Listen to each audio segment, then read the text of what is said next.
Rally के बाद 2 महीने के अंदर अगर राजस्व ग्राम की अधिसूचना जारी नहीं होती तो क्या आप 2 महीने के बाद हल्द्वानी में इससे 4 गुना बड़ी रैली करने को तैयार है? तैयार है? तो यही हमारी एकता का परिचय है।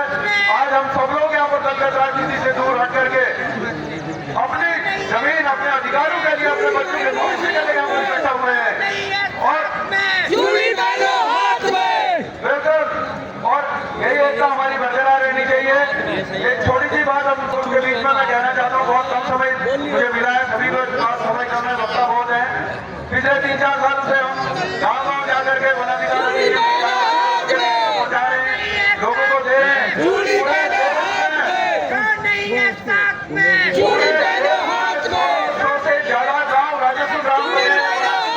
2006 के अंतर्गत, लेकिन उत्तराखंड में अभी उसकी प्रगति शून्य है। हरिद्वार और रामनगर में कुछ 2-4 गांव बने, 3-3 गांव बने, लेकिन जब हमारे मामले में कोई बात आती है तो 16 महीने 18 महीने शासन में फाइल रखाने के बाद उसे यह कहकर वापस कर दिया जाता है कि आप ओटीएफटी कैटेगरी में नहीं आते। ओटीएफटी अदर ट्रेडिशनल फॉरेस्ट फाइलर, अन्य परंपरागत वनवासी।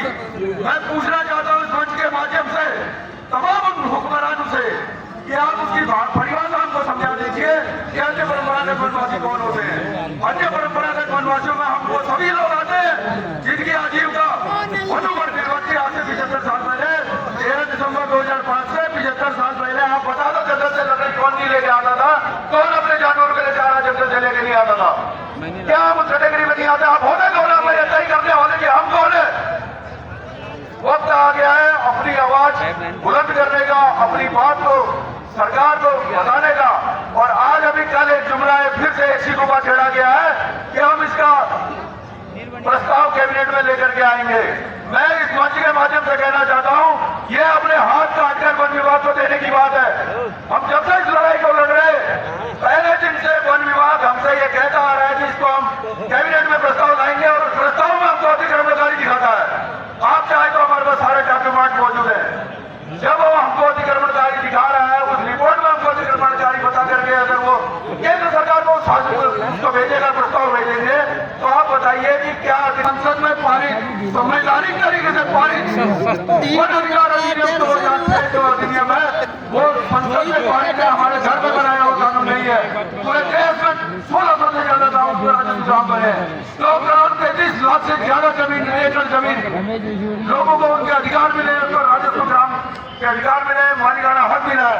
और आज उसी आवाज को दबाने की बात की जा रही है, उसी बात को दबाने की हमारी लड़ाई जारी रहेगी। इससे बड़ी रैलियां होंगी, ये सिर्फ एक आवाज है बिंदु सत्ता। और बहुत अच्छा लगा कि आप सारे लोग सारी दलगत राजनीति और सारे मतभेद बुला करके एक हुए हैं। मैं आह्वान करता हूँ, 2 महीने के बाद अगर अधिसूचना 2 महीने के अंदर जारी नहीं हुई तो हम अगला आंदोलन इससे 4 गुना बड़ा हल्द्वानी में जाकर के करेंगे।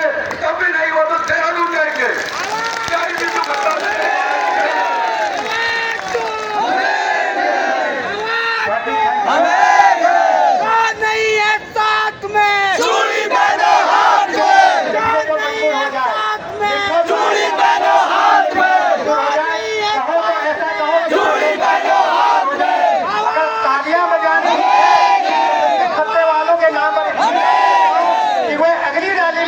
फिर मजबूर हो जाए